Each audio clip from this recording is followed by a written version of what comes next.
માંગખી અને પંચરવાળાની જુગલબંધીથી હપ્તાખોરીનો દોર શરૂ।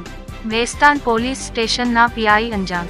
પૂન વેસ્તાન માંગ ગેરકાયદેસરના ચાલતા ગેસ રિફિલિંગ માંગ કોણ કરે છે? ગેરકાયદેસર ગેસ રિફિલિંગની દુકાનો પર ઉઘરાણી। સુરતના વેસ્તાન પોલીસ સ્ટેશન હદ વિસ્તારમાં આવેલ અને પાટિયા પોલીસ ચોકીથી માત્ર 5 કિલોમીટરના અંતરમાં વેસ્તાન જેવા સમીપ વિસ્તારમાં આવેલ ગેસ રિફિલિંગની દુકાન પર હપ્તાખોરી। પાટિયા અને વેસ્તાન ખાતે સમીપ વિસ્તારમાં ચાલી રહેલ ગેસ રિફિલિંગની દુકાનો માંગ ફફડાટ।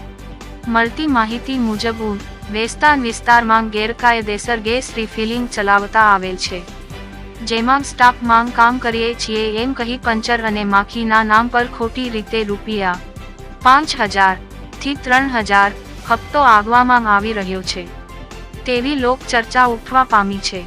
માંગખી અને પંચરવાળા મળી અને લુખ્ખા તત્વોને લઈ ગેસ રિફિલિંગ વાળા પર હપ્તો વસૂલ કરતા હોવાની ચર્ચા।